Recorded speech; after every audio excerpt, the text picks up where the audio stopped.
Amen. Let's turn to the Word of God here tonight. 2 Corinthians chapter 5. I want you to turn there.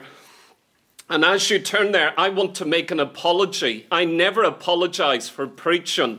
I never apologize for length.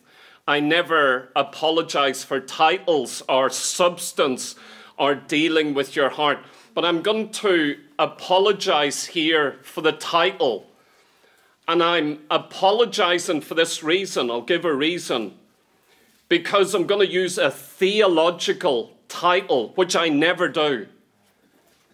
I'm going to present this as theology. And you know I don't use theological words, or if I ever touch on them, I explain them. But I am using a theological statement for a title. And do you know why I'm going to do that? Because we're starting a new series. We're going to cover a number of messages. Next week, I'm going to show you who the enemies of this truth is. I'm going to lay them before you, present them. But we're going to deal with it with the Word of God. But tonight, I'm going to present the truth that the enemies of the gospel hate. And do you know what? This theological statement, they hate it. That's why I'm going to use it tonight. And I'm going to put it on the message. And this is my title. I'm going to explain it to you, so don't worry. Penal substitution. Not just substitution, but penal substitution. I'm using that, and some of you will go, what's penal? I don't understand that. You know why I'm going to use it? Because in this hour, there are very influential pastors who hate this title and preach against it. There are so-called prophets who deny it and say it's not biblical. There are leaders and evangelists affecting nations and affecting churches, and they detest the title of this message. And so I'm going to title my message, Penal Substitution. I think that's a good reason to use it. So I apologize to you in this church because I don't use theological statements and titles. But I hope you don't mind just this once if I title it, rather than just substitution, I want to add the word penal. Penal substitution. Because it will rile our enemies. It draws a line in the sand, say, we believe this. We love this. We believe it's biblical. We stand on this. This is our gospel. This is our message. And you know what? When men hate truths that are all through Scripture, that are innately within the center and the heart of the gospel, I get very worried about them. Because my Bible says those who believe in Christ have received a love for truth. And if you don't love the truth of God, and this is central to truth, it's foundational to all of truth in the Bible. If a man doesn't love this truth, I get very worried about his soul. Either there's something wrong with his heart or there's something wrong with his mind. And that's possible. They could be intellectually confused, but maybe scrape in with their heart. But I want to tell you, I believe this. I thrive on this. I love this. I'm enthralled with this. So before we deal with the enemies next week, I don't want to get sidetracked with that. I've just told you where I'm going. Now I want to present the truth that enthralls me, warms my heart, sets me on fire, keeps me right with God, encourages me on this journey. And I pray it will you as well. I've preached this before. It's impossible to preach the gospel without presenting this. I've never shared the gospel without, in some form, making this real. I never use the word penal substitution, but I express what the Bible says. So let's read from 2 Corinthians chapter 5, verse 14 to verse 21. 2 Corinthians chapter 5, verse 14. For the love of Christ constraineth us, because we thus judge that if one died for all, then we're all dead.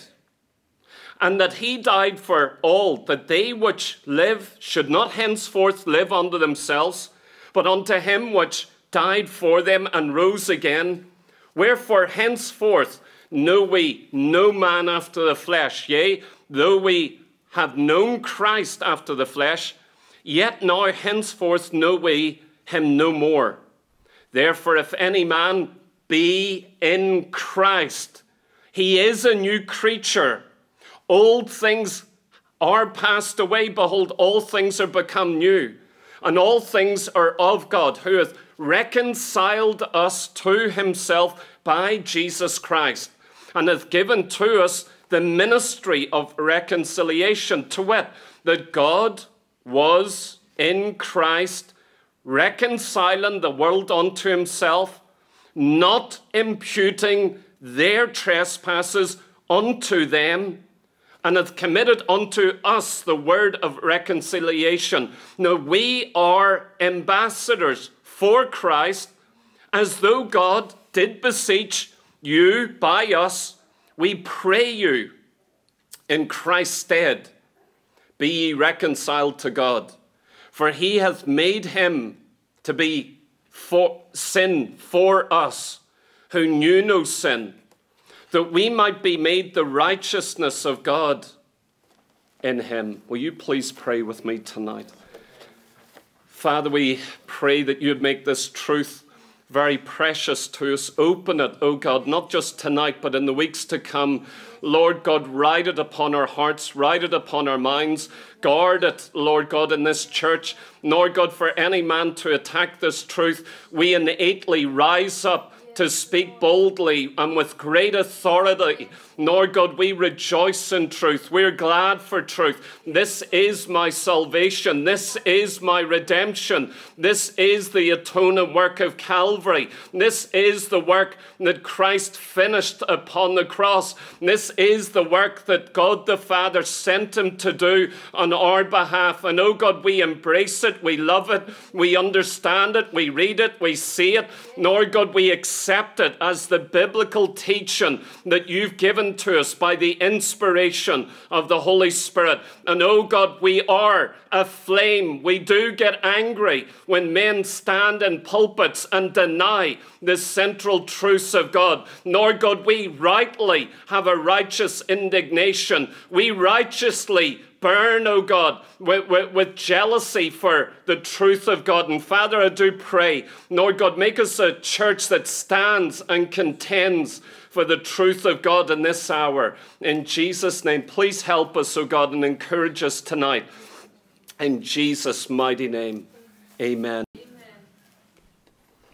We're going to concentrate here on verse 21. Some people in this hour mock textual preachers. But I want to tell you, when I preach from one verse of Scripture, my entire preaching is on the basis of all of Scripture in context. But I have a biblical right to preach from one verse and to emphasize one verse. It's not out of context. It's in context of the entirety of Scripture and how I have studied it my entire life. Our Scripture is verse 21. Read it again. For he hath made him to be sin for us. Notice three people are involved. Him is God the Father. Made him, Christ, for us. There are three people involved in this verse. And I hope it's certainly God the Father and God the Son, all involved in this thing called penal substitution, who knew no sin, that we might be made the righteousness of God in him. This is the reason. Notice the word there. For he hath made him, Christ, for you. For. Notice the word for, the first word of verse 21. For he hath made him. Do you know why it says for there? Because it is pointing back. This is the reason, the purpose for the previous verses. What is stated in verse 21, what we have just read here, what we're preaching on, when he states it and says for, he is saying this is the reason, the purpose for the teaching in the previous verses. Verse 20, verse 19, verse 18, and the other verses, all the way back to 17 and to verse 14. Look what it says in these previous verses in verse 17. If any man be in Christ, that is connected to verse 21. When you see that God the Father made Christ sin for you, it's for this basis. Look at it, verse 17. If any man be in Christ, he is a new creature. Do not separate that to Christ being made sin on the cross. If you nullify and change the teaching that God the Father made Christ sin for you, you will destroy the teaching of being in Christ. You will utterly destroy it. Or becoming a new creature, being born again, being saved. You will destroy that teaching if you play around with the cross.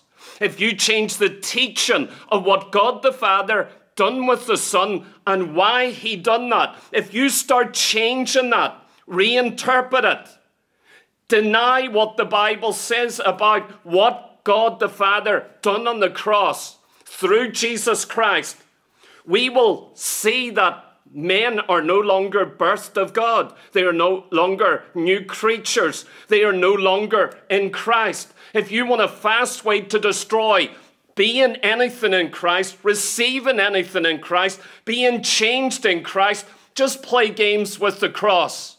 As soon as you change the message of the cross, you destroy your experience in Christ. It actually changes. You cannot change the cross, the message of the cross. You cannot reinterpret what happened on the cross without it destroying the Christian experience of a changed life. Look at verse 14. It says that love constraineth us. That love is connected to the cross. It's not just saying love from God's heart. There is no love apart from the cross. And so in verse 14, it says love constrains us, you and I, the Christian. What does it mean, constrain? It means to drive us, control our actions. That's what the word constrain means. What are you controlled by? The love of God. The love of God pushes you, molds you, makes you, drives you, leads you, controls you. That's what the love of God does. But in verse 14, it doesn't only say love constraineth us. It goes on to explain what kind of love. If one died for all, then we're all dead. It's talking about Calvary love, not just love as an emotion from God's heart. The love that constrains you, that impacts your life. It's not just God's love. It's God's love manifest at the cross when Christ died. There's something about that love. Love shed forth at the cross. It impacts your life. Verse 15, he died for all. Why? That we shall not live unto ourselves. A selfish Christian is not a Christian. I know we all fight against selfishness. We all have to deal with that in our own life. But someone who is dominated and is innately selfish, self-centered, never considers others, I have to say there's something wrong with their experience of the cross. How can you encounter the love of God and the Christ of Calvary, the selfless one, the one who was not selfish? How can you meet the man of Calvary who died on the cross for you, the perfect Son of God, the sinless Son of God, who did not withhold himself, and yet we're selfish? How could that possibly be? Verse 16, it says, know no man after the flesh. It's not just saying about Christ, it's saying any man, all of our relationship. So look what's happening here. It's impacting your entire life. You don't even deal with anybody else. When you experience the cross, the new birth, real salvation, it affects every single relationship. You're no longer self-centered, you're Christ-centered. And you know what? You no longer know other men and women after the flesh, after the natural body. Now you know them according to this experience in Christ. It changes your relationship. Guys, with your mummies, it affects that relationship. That's maybe one of the most major radical impacts of the cross of Christ. It affects your relationship with your children and your parents and your siblings and all those around you. And so we have it here, a vital truth. But look, just before verse 21, we have an entire message of reconciliation. Verse 18 through to verse 20, it's all about reconciliation. The word reconciliation, before getting to the cross, where our sins by God the Father are imputed to Christ. What does he talk about? Reconciliation. The word reconciliation used 5 times. Listen to what it means. It means to be restored. This is the Greek meaning. To be restored. To be exchanged. It means to change mutually. 2 people in agreement making a changeover. It means in agreement together. The entire relationship is changed. It means 2 agreeing together to make a difference in the relationship. This is reconciliation. And so 5 times he talks about this whole reconciliation of a change in relationship. And you know what he relates it to? God the Father imputing sin to God the Son, your sin being laid upon him. That's the basis of all of this, is a changed, radical relationship. What does he say? And all things are of God, who hath reconciled us to himself by Jesus. He is reconciled. He has changed positions. Do you see what I'm saying here? Reconciled just doesn't mean unified. It means something has changed radically in the relationship and hath given to us the ministry of reconciliation. So if you're born again, you now have a ministry to bring others into a changed relationship with the Lord Jesus Christ. On what basis? On the basis of what God the Father done in Christ for sinners. That's the basis of your ministry. All of us have this ministry, every Christian. We have a ministry of reconciling men back to Christ. In other words, there's a changing in the relationship because sinners aren't reconciled. And listen, how does that happen? Not imputing their trespasses onto them. How do you reconcile men back to God? How are you going to draw a sinner out of the world into a right relationship with God? It's connected to this, God not imputing their sin onto them. He calls it their trespasses, their sins. It is their sin. And yet God does something in this reconciliation where their sin that they have committed against God, disobedience, breaking God's commandments, he doesn't impute it onto them. Listen to what the word impute means. Keeping a record, reckoning to your account what you have actually done. Your sins not being taken account of, or you not being held responsible for them and paying the price for them. That's what it says here. He will not impute your sins. There's a lot of teachers in the church, a lot of preachers. They say God so loves you, he just forgives you. Unconnected to the cross. They don't believe that God the Father punished Christ in your place. They don't believe that. They believe it's heresy. They believe it's unbiblical. And yet they actually teach that God is innately love, so he just forgives you. As I'm driving in the car tonight and this thought comes to me, it's like a tax man. I've got to see a tax man every year with all my accounts. Imagine going to your tax man and you've knocked up all of these debts through the year. I mean, big bills, big debts. And the tax man, he's such a loving man, such a kind man, such a nice man. He's your friend and you sit down with him and he says, Keith, don't worry about it. You know what? I've done all of your accounts up, and all I done was ignore all the debts. I so love you. I'm your tax man.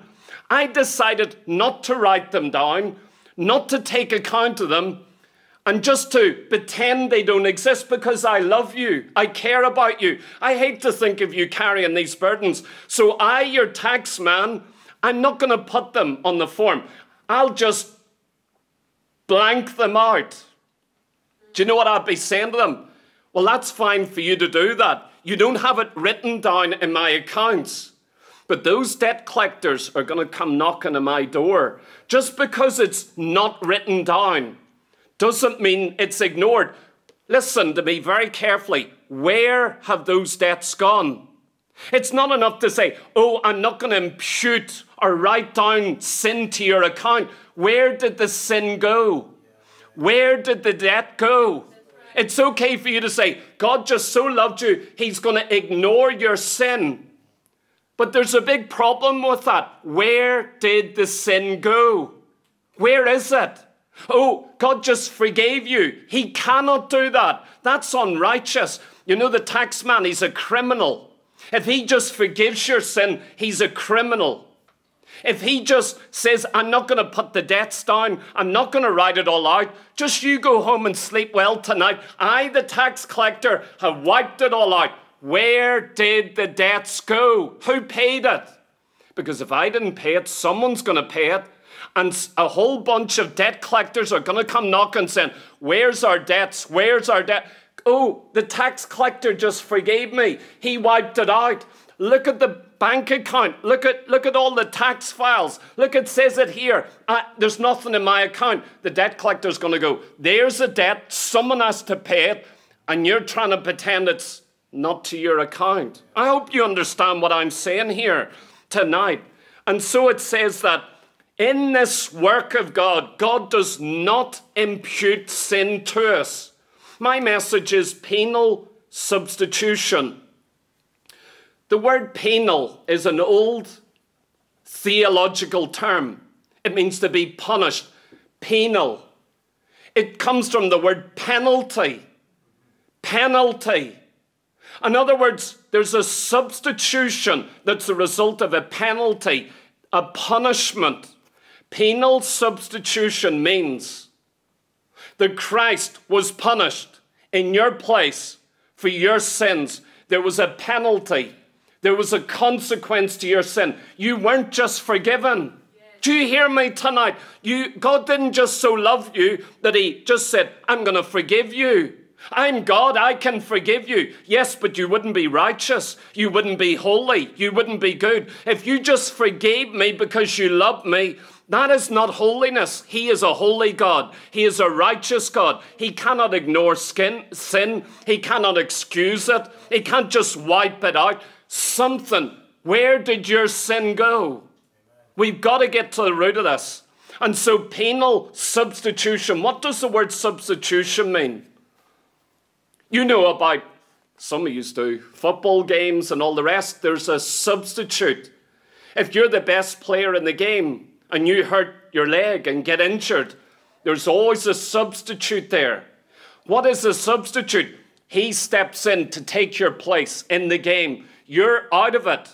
The person who is there has been removed. And here comes another person to stand in that position, to play in that position, to take the place of that. That's what a substitute is. One person is removed, the other person comes right in. That is a substitute.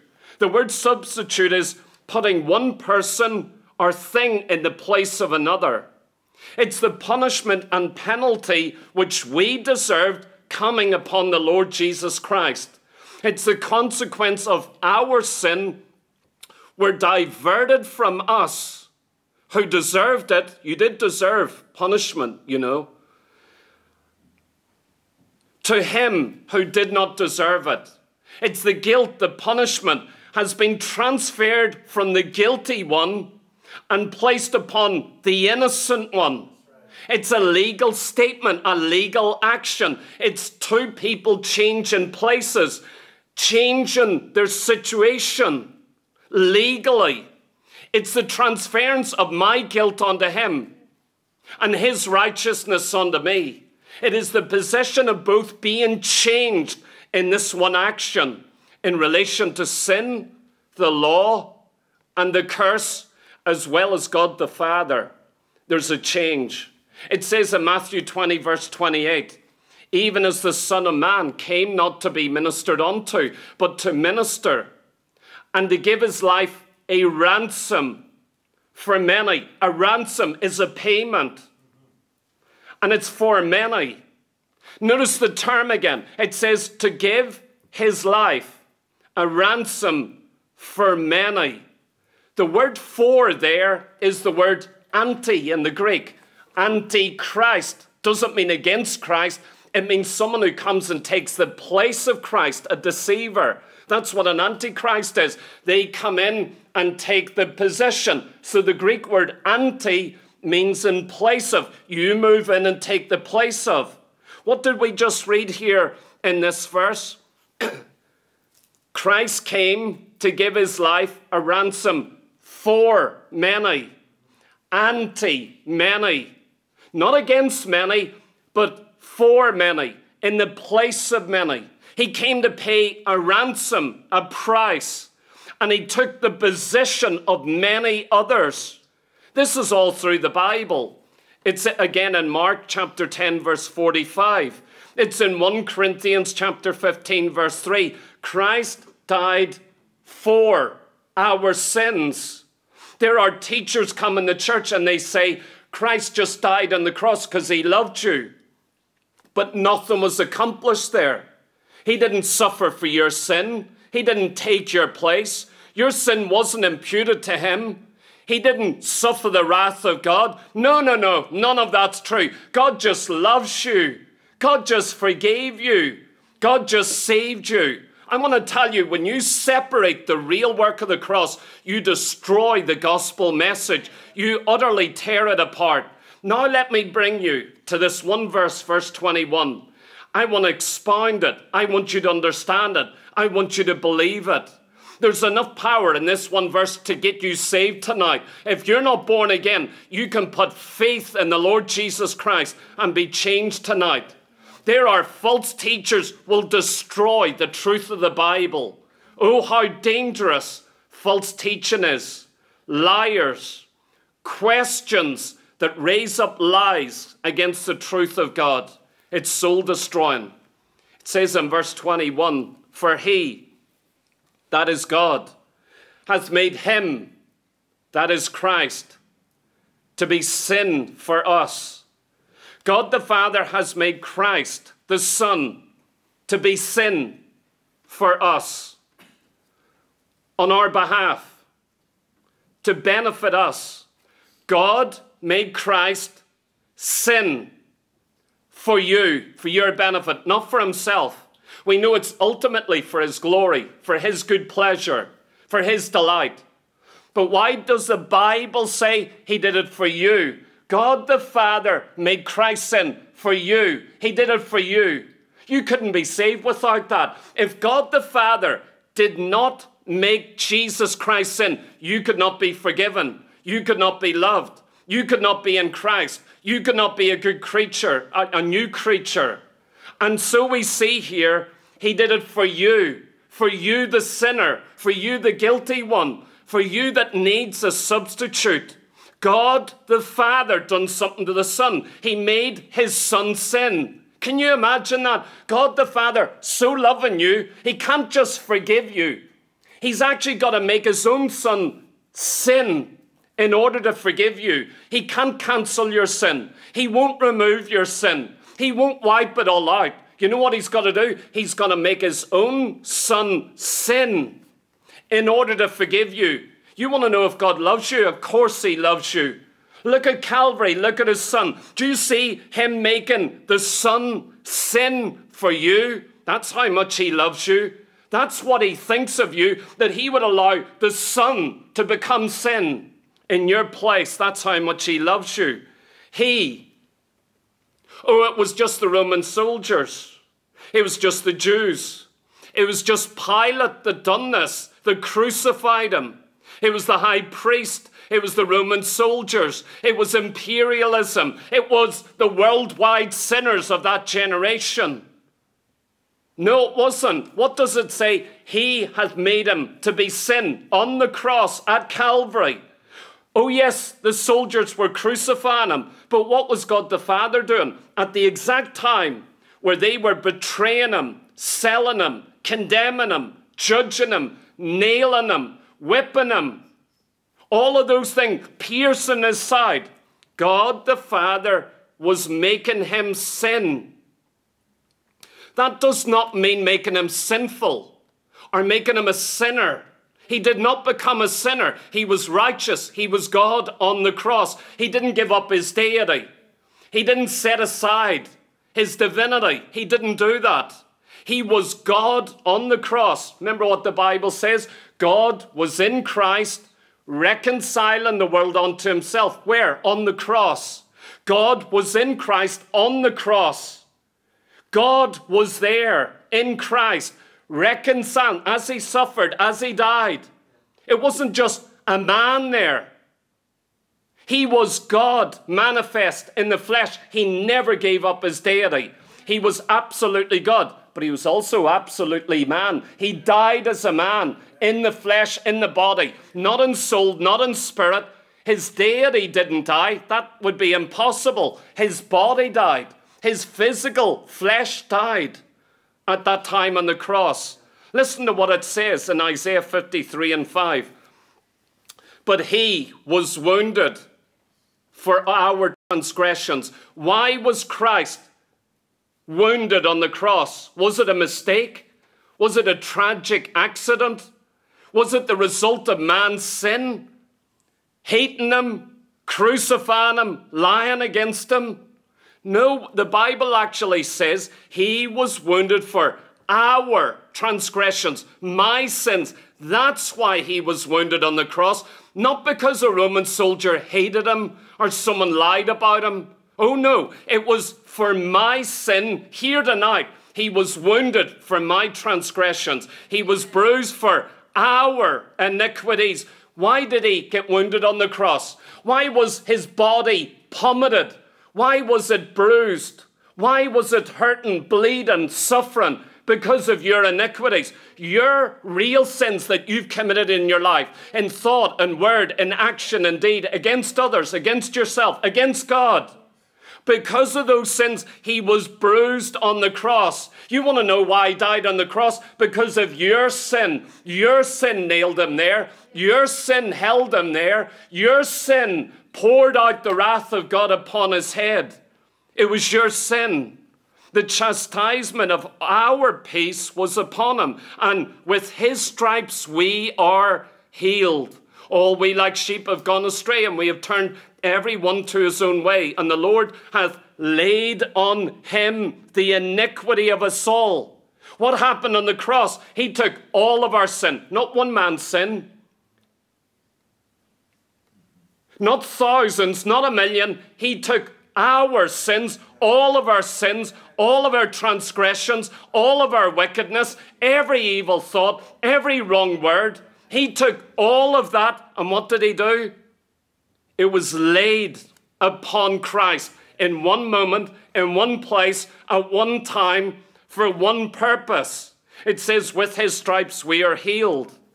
Every time he was striped, not just singular, plural. With his stripes we are healed. It's talking about spiritual healing, not just physical healing. Every time he was striped, we were healed. His pain and suffering physically on the cross brought healing to us spiritually. You couldn't be healed, you couldn't be forgiven. If you deny what he done on the cross for you, you could not receive anything. You can't be healed. Your healing, your salvation, your forgiveness depends on his wounds on the cross, on his suffering, his pain, his agony. All of that, your salvation depends upon it. It says in 1 Peter chapter 3:18, for Christ also hath once suffered,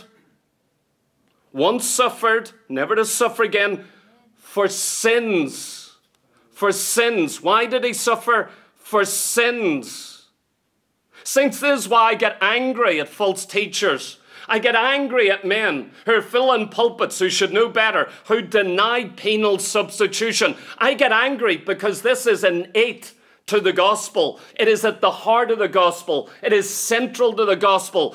It would take away your hope. It would take away confidence. I want to tell you, it is true that by his wounds, by his stripes, we are healed. He suffered once for sins, the just for the unjust, that he might bring us to God. You can't be brought to God unless he suffered. If he didn't suffer for your sins, when he hung on the cross, if he wasn't in agony because of your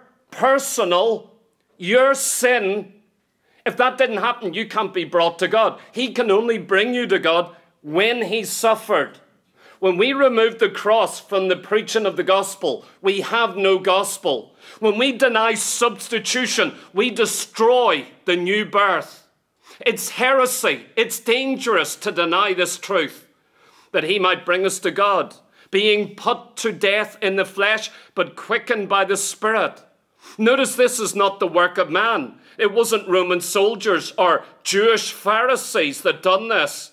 It is a work of God. He laid on him your iniquities. Only God can do that. Man can't do that. Religious systems can't do that. The church can't do that. Only a sovereign, supernatural deity can actually take your sins when you haven't even been conceived yet. You haven't even sinned yet. And yet he takes your sin, your iniquity, and he actually lays the consequence of your sin on his son 2,000 years ago. Only God can do that. Look what else it says in verse 21. To be sin for us. He has made him to be sin for us. He made Christ to be sin for us. He didn't make him an actual sinner. He didn't say he actually made him literally sin, your sin, or made him sin for you. He didn't suddenly change his DNA and his nature and become sin. It's not saying that. That would be ridiculous. You know what it's saying? In the Hebrew, the Old Testament, the same word is used for sin as sin offering or an offering for sin. The exact same word. And that gets carried through into Hebrews in the New Testament. You can't distinguish between sin and an offering for sin. When it says he became sin for us, it's not saying literally he became sin. It is actually saying he become an offering for sin or a sin offering. We're going to deal with this in the weeks ahead because it's all through the Old Testament. Anyone who denies an offering for sin or a sin bearer, that Christ bore our sins, doesn't know the Old Testament, doesn't know Isaiah, doesn't know Leviticus, doesn't know Genesis. Because it's all through the Old Testament. They don't know ritual. They don't know Israel. They don't know their Bibles. Anyone who denies penal substitution, I tremble for them. Because either they're in a bad way mentally or they're in a bad way spiritually. It's one of the other. And God help us. We need to stand on the truth of God. To be sin for us. Who is the us? It's you and I. The unrighteous one, the powerless one, the helpless one, the hopeless one. He was made sin for you and I. You had no power. You had no righteousness. You had nothing to offer unto God. But Christ was made sin, an offering for sin. Not just sin. He was made an offering, a sacrifice for sin, that sin could be laid on him. He became the offering for your sin. When it says he becomes sin, it's your sin he's become an offering for. He wasn't sinful. He was the perfect Lamb of God. We are born sinners. We are worthless.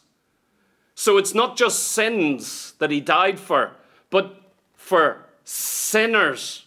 And listen, sin was not physically laid on him on the cross. It wasn't all your sins tangibly lifted and laid upon him physically and visibly. That did not happen. So when it says that our sin, that he became an offering for our sin, what does it mean? It actually means the responsibility for your sin, the guilt of your sin, the consequence of your sin, all the results of your sin actually was laid at his door. Now he is going to become the sacrifice for all of your sin, all of your guilt, all of your condemnation. Everything that you should suffer for all of your sins is now going to be laid upon him on the cross. All the responsibility of what it means to be a sinner, to disobey God, to defile the temple of the Holy Spirit. It's not going to be you having to pay the consequence. Oh no, that was laid upon the Lord Jesus Christ on the cross. Listen, all of this is all through the Old Testament. In Genesis chapter 3, verse 7, you remember Adam and Eve have sinned against God. They disobeyed. They were walking in perfect fellowship. Then they disobeyed God. They sinned. Eve was deceived by the serpent. Adam willingly, with his eyes open, sinned against God. Listen to what it says when God comes looking for them. Adam, where are you? Where are you? He's hiding in the bushes. Why is he doing that? He is ashamed. Who told you you're naked? I don't know. I just know I'm naked. I'm ashamed. I'm embarrassed. I'm condemned. I'm guilty. I have disobeyed. Who told you all that? Instantly, when he sinned against God, all of this came to him. He knew he was a sinner. He's embarrassed of his own physical body. First time it ever happened. And so God comes looking for them. Genesis 3:7. And they sewed fig leaves together and made themselves aprons. They tried to cover themselves. It was the work of their hands. They're there sewing. Man, Adam, I've never seen you sew so beautifully. It's never been so important. And it was an apron for around his midriff, around his middle parts. And so you have them trying to create a covering of their own work. But listen to verse 21. Unto Adam also and to his wife did the Lord God make coats of skins. Where did the coats of skins come from? You need to kill an animal. Who done it? It was God. This is the first death mentioned in the Bible. These are the first animals ever killed in the entire creation. Blood has never happened before. No one has ever died before. No one was ever killed before. Who does it? God kills an animal to get a skin in order to cover them. This was God's work. Do you see you've got penal substitution from Genesis chapter 3, and it continues to get deeper, more thorough, and deeply explained. But this is the beginning of it, that God himself provided a substitution. That animal is going to die. Without the shedding of blood, there's no forgiveness. Remember what it says in Hebrews? Without the shedding of blood, there's no remission, no release, no forgiveness, no bloodshed. You don't get forgiven. Oh, God's just so loving, he can cancel out my sin. No, he cannot. God's so loving, he can just ignore my sin. No, he can't. There's got to be a consequence. Where did your sin go? Who paid the price? And believe me, the price of your sin is suffering, judgment, wrath, being cut off, being cast away. It is death. So who paid the price for your sin? Where did your sin go to? Oh, isn't it good God just forgave me? No, he didn't. No, he didn't. He had to find someone to suffer for your sin. Someone had to pay the penalty. Someone was going to pick up the ticket. Someone was going to be condemned in your place. Or what about Exodus chapter 12? Remember, that's when Israel are brought out of Egypt, out of captivity in one night. Remember when they took a lamb for each household and they had to shed the blood and then put the blood on the lintels of the door. Remember that? And when the death angel come over, when he's seen the blood, he says, I won't go in that house. I won't kill the firstborn. It didn't matter if you were an Israelite. Oh, I'm not an Egyptian. I've got the right DNA. I'm a child of Abraham. I'm an Israelite. You better shed that blood. I don't care how righteous you are, what your DNA is. I don't care that you're a Jew. Without the shedding of blood, you will die tonight. I want to assure you, if you don't put that blood on that lintel, you know what? A lamb had to die in their place. This is penal substitution. That lamb's going to die. It's going to suffer. Its life comes to an end. Because of you, in your place. All of this was a picture of Christ. Leviticus chapter 16, we have the scapegoat. Aaron, the high priest, laid his hands on the goat's head. Do you know what he done? He said, your sin is being laid on the goat. Then we kill the goat. There's one goat is going to die. The other goat is the scapegoat. It gets carried out into a wilderness, never to be found again. I'm going to go through all these things far more because we need to, because wicked men hate the truth of God. This is everywhere. I grew up with this. I got taught this from my mother,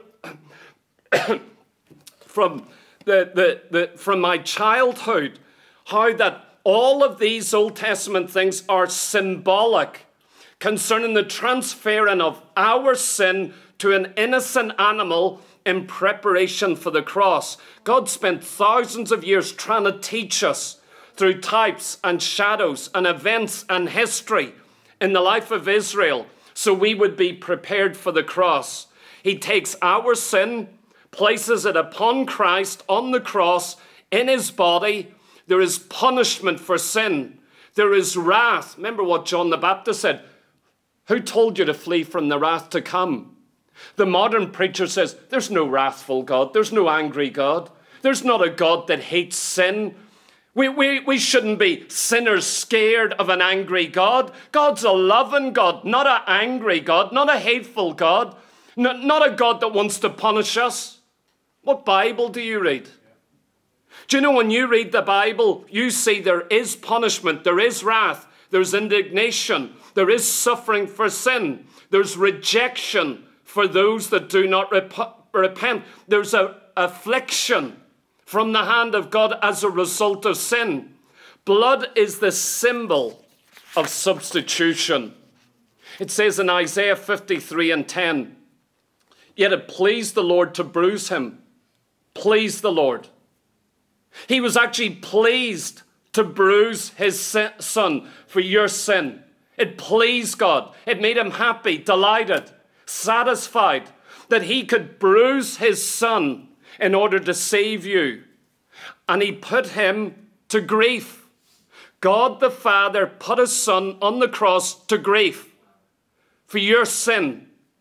Because you could never be forgiven or loved. You could never get saved or born again. You could never be changed. You could never be accepted by him.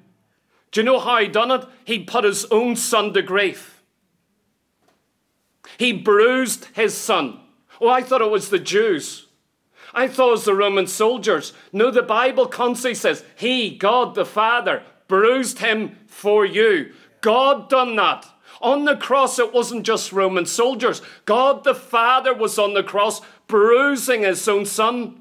How do these false teachers deny this? They just wipe it out and say it doesn't mean that. And yet it's from Genesis to Revelation, the truth of this. When thou shalt make his soul an offering for sin, a sin offering, he shall see his seed on the cross. Do you realize Christ could see his seed? I'm suffering. I'm dying. I'm having the wrath of God. God, my Father in heaven, who I've been joined with for all eternity in perfect fellowship. Here I am on the cross and I'm experiencing the wrath, the punishment, the judgment. But you know what? I can see my seed. Everyone who's going to be born again. Do you realize Christ on the cross, as he suffered, could see you? He could see his children, his spiritual children. He could name you by name. He knew everything about you. And as he's suffering for your sin, he can see you afar off, even though you weren't yet conceived. What a remarkable thing the gospel is. He shall see of the travail of his soul and shall be satisfied. By his knowledge shall my righteous servant, who is Christ, justify many, for he shall bear their iniquities. What does it say? My righteous servant's going to justify them, just as if they never sinned. The one dying on the cross bearing their sin is going to justify them, set them free, forgive them. How's he going to do it? He shall bear their iniquities. On the cross, if Christ bore your iniquities, you go free. If you believe this, if you accept this, if you walk in the light of it, if you embrace it, if it changes your life, for you, the innocent one suffering for the guilty. The guilty one then is free and changed. It says he knew no sin. This one dying on the cross knew no sin. He'd not experienced any of this before. He didn't know what it was to suffer the consequence of sin before. It's not that he was a sinner in nature or action or in word. You know, the hyper-faith movement in America, they actually teach that Christ became a sinner on the cross. He became a serpent on the cross. That his nature changed and he became a vile sinner. His nature. That's heresy. That is dangerous heresy. Do you know, money isn't the worst part of the prosperity gospel. No. That isn't their worst heresy. It's that they turned the Lord Jesus Christ, what my Bible says, who knew no sin.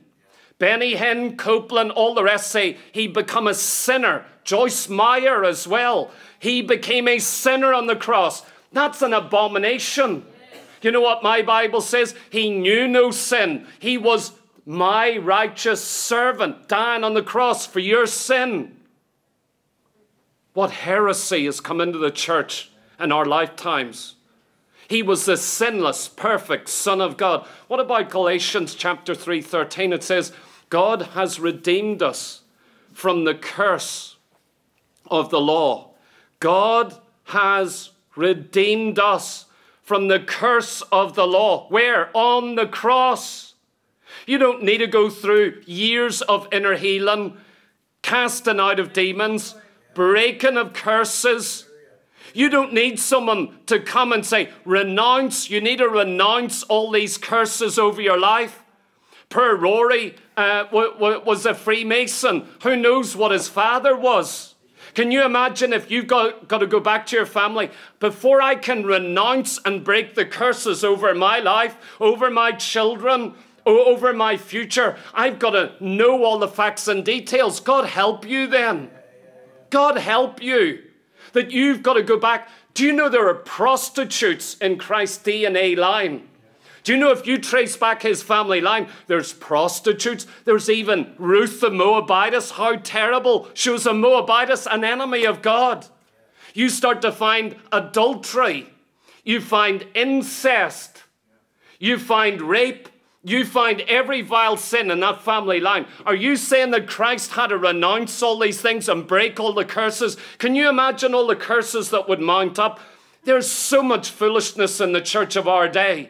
You know, when I was growing up, going through those ministries, they'd say, no, we're going to break all the curses off your life. Was your father a Freemason? Was there any witchcraft in your family line? And they'd start sweeping their hand up and down your back saying, we break this and we break that.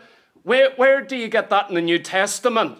You need to renounce all these things. Can you show me one verse? Oh, I know about repentance from sin, for your personal sin, for being a sinner.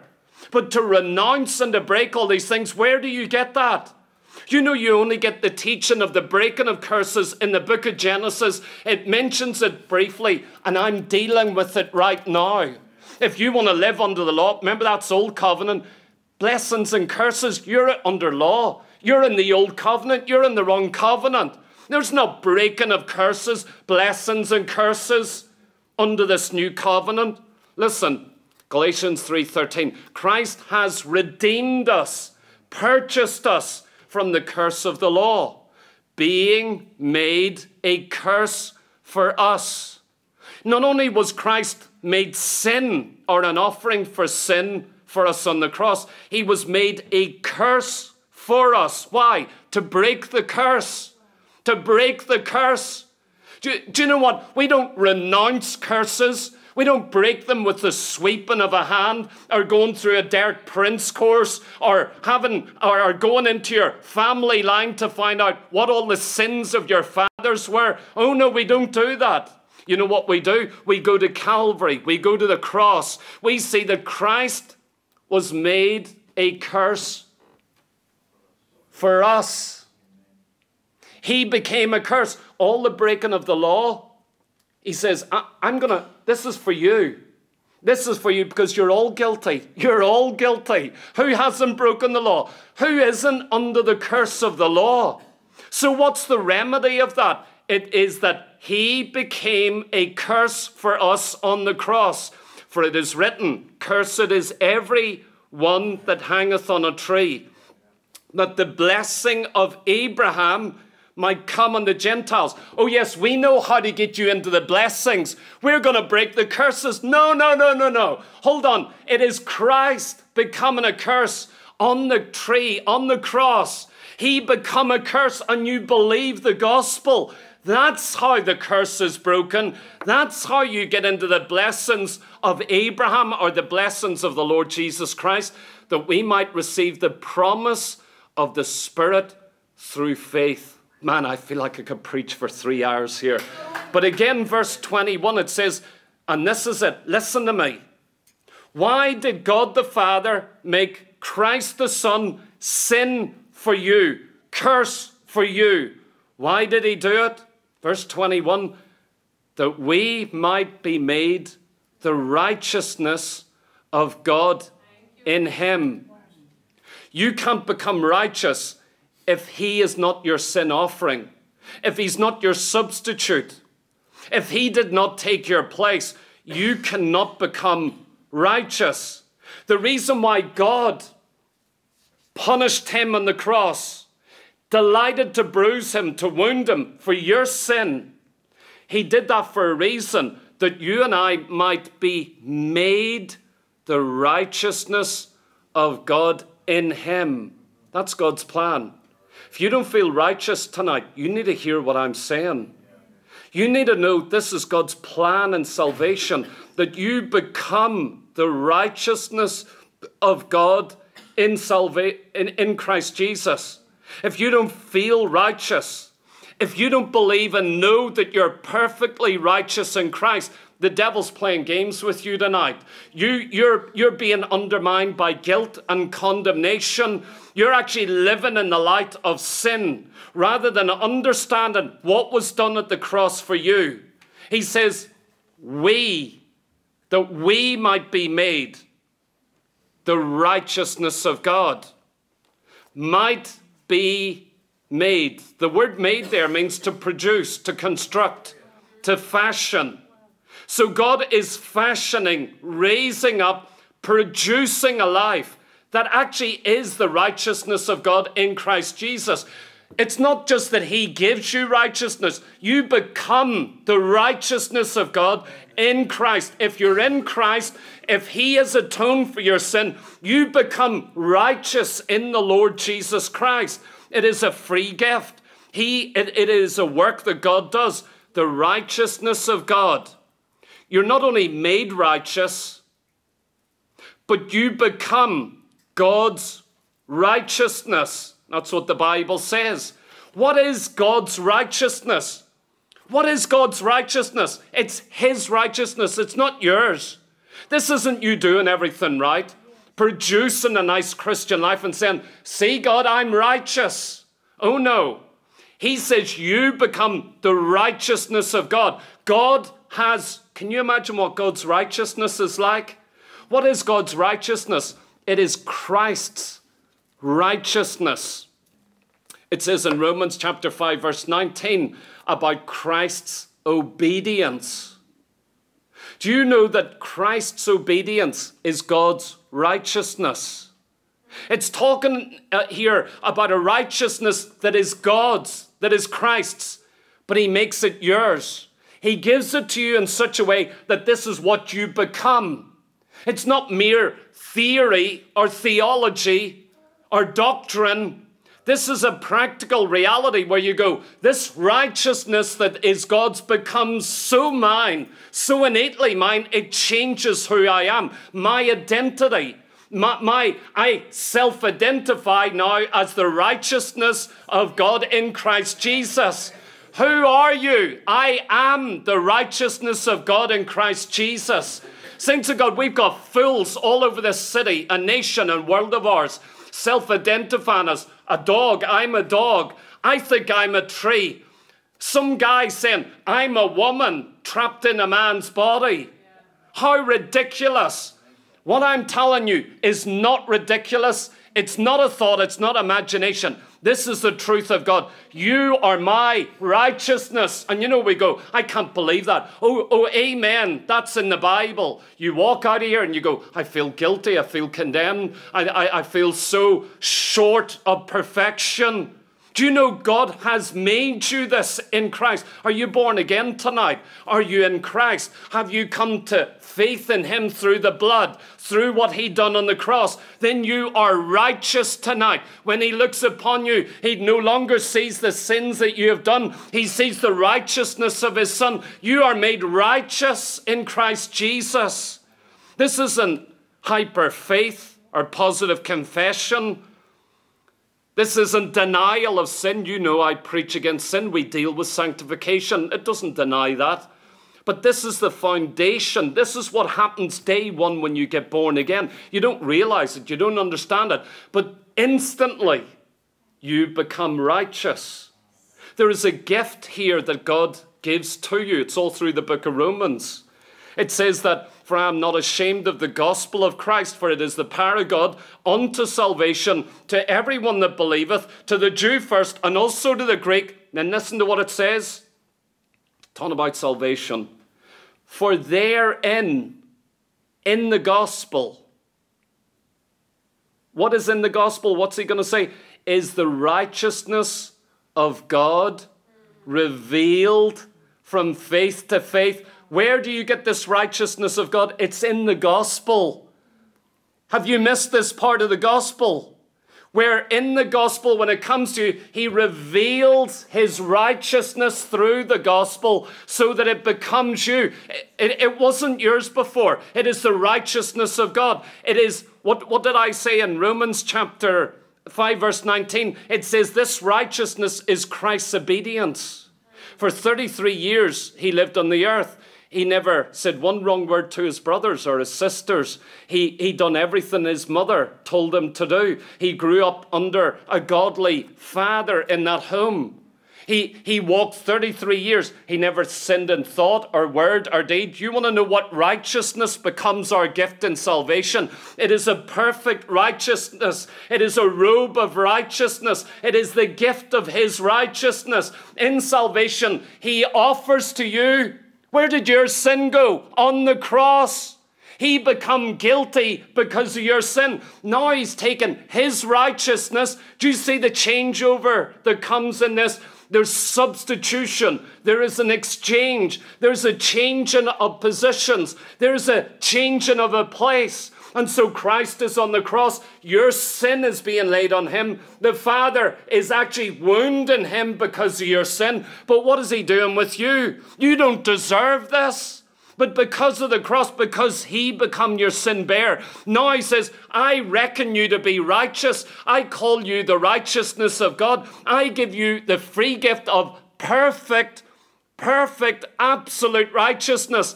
And you know what? I'm imputing it to you. Remember, he said, I won't impute your sin. Where did you impute the sin? To the Son. So what's he doing with the righteousness? Now what belonged to the Son, perfect righteousness, he takes that and he imputes it to you. This is revealed in the gospel. 1 Corinthians chapter 1 and 30, and I'm going to close just in a few minutes. 1 Corinthians chapter 1 verse 30. Ye in Christ Jesus, who of God is made unto us righteousness. Are you in Christ? Then God has made Christ unto you righteousness. You get it as a free gift. 2 Corinthians chapter 8, verse 9. For you know the grace of the Lord Jesus Christ, that though he was rich, yet for your sakes he became poor. Do you know what that richness was? Righteousness. He was rich, bountifully rich with righteousness. But it says he became poor. Where did he become poor? On the cross. With what? Your sin. So he was very rich. For you, he became very poor on the cross. He was treated as a sinner. Listen, that you, through his poverty, might become rich. Do you realize through the cross you become very, very rich? Amen. The righteousness of God has come to you through the cross. So you're no longer a poor little sinner, bankrupt, no righteousness, no forgiveness, no holiness. Now through the cross you've been made rich. What is that richness? Oh, God wants me to be financially rich. No, that's not it. This is true riches. It is the righteousness of God. So your poverty was laid on him. His riches were laid upon you, which is perfect righteousness. This righteousness is a gift received by faith. It is imputed to you. His righteousness, it shouldn't be yours. It's not innately yours, but this is a legal thing. He imputes it. God calculates mathematically. He keeps a book, and in that book, he takes Christ's righteousness and he writes it in there in your spiritual bank account. You say, I don't feel righteous. Oh, but there's a perfect righteousness. You've got all of the riches of heaven. Do you know in Christ, all the treasures and riches of God the Father are hidden in Christ. If you get Christ, you get all of these riches. And you know what God does? He imputes it to you. He puts it in your bank account. He was treated, our sin is imputed to his account. He was treated as if he was in debt. Now we are treated as if we're innocent, perfectly righteous. God's going to love you like you're perfectly righteous. Do you know how you'd feel about yourself if you really believed, I am actually perfectly righteous in the sight of God? You would find it very easy to go, he loves me. He cares about me. He wants to be with me. He looks upon me with a smile on his face. Why? Because you go, I'm perfectly righteous.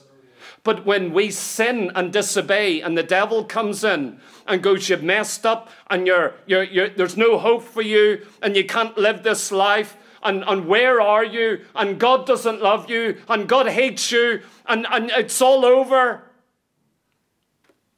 Have you ever went down that pathway? Yeah. Now we are treated as innocent. God's perfect righteousness. Perfect obedience in my bank account. It is God's crediting of the riches of Christ into my empty bank account in order to be full and overflowing, never to come to an end. It is God's place in Christ's perfect and complete, spotless righteousness into our account. And lastly, it says in verse 21, in him, in Christ, only in the new birth do you have this. Only in real salvation. And remember Romans chapter 6, Paul gets there, it says, what? Because we are justified by faith, made righteous, are we going to continue in sin? Oh no. Oh no. Amen. No way. That's not possible.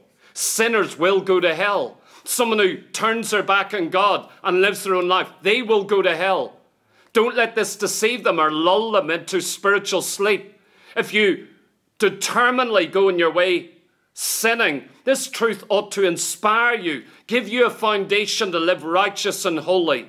And with this I close. One brief story. In the 17th century, Oliver Cromwell, the leader of England, sentenced one of his soldiers to be shot later that day because of his crimes that he committed. It was to take place at the curfew as the sun began to set. when the bell rang every single day at the same time to notify you, curfew, you're not allowed out in the dark. Everyone's got to be inside. And when that bell rang, we're going to shoot that soldier that's guilty. It got closer to the time of the ringing of the bell, and the soldiers were there with their rifles. He stood there, this guilty man, the soldiers lined up with their rifles, ready for the bell to go. The order had been given. When the bell goes, shoot the guilty man. And so they stood. They thought it had got to the moment. They couldn't hear any bell. They looked around, said, what time is it? They said, maybe we should send someone to check on the bell. Surely the bell's meant to sound, and we shoot this sinner. Do you know what had happened? The bell didn't sound that night. That guilty soldier's fiancé, who so loved him, was determined that the bell wasn't going to ring for curfew that night. She climbed up into the bell tower, clung to the, what's the thing in the bell? The clanger. Don't cause a clanger. She literally clung to it as the hour came for the ringing of the bell. The great clapper in the bell was prevented from striking that night. As she held it, her bones were broken, her hands were bruised, her body began to bleed. As time after time, she experienced the consequence of holding it, but it never struck. It never struck. Her husband never died. Oliver Cromwell sent a soldier, say, bring her to me. She stood before him weeping. She showed him her bleeding hands, her broken body. This is what he said. Your lover shall live because of your sacrifice. Curfew shall not ring this night. I don't know whether the story's true. I have some doubts over it. But I'll tell you a story that I've told tonight is true.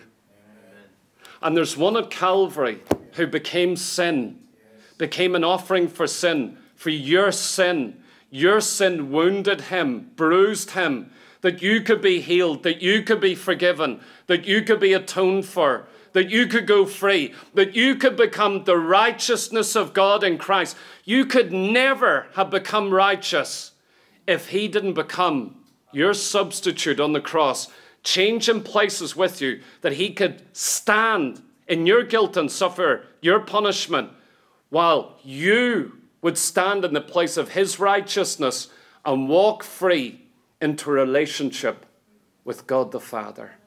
Please stand with me. Let's pray tonight.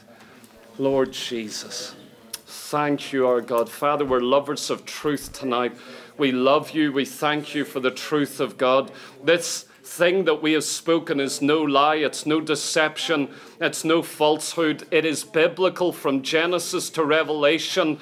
It is the centrality of the gospel. It is the reason for why you died. It's the reason we can be born again. It's the reason we're new creatures. It's the reason that we would live holy in this world. My God, it's the reason why we are perfectly righteous in the Lord Jesus Christ, because he became our substitute. Our sin was laid at his door. He took up the consequence, paid the price that we could be forgiven. My God, I pray right now for a divine revelation, that you'd open up our hearts and our minds tonight, that we'd go to our beds tonight rejoicing, praising you. Lord God, that we never could have accomplished this. This is a work of God the Father, and he so loved us that he sent his only Son to die on the cross for us, to suffer in our place, to die in our place. Lord God, to bear the very wrath and judgment of God, of a holy God against sinners. He paid the price that we could go free.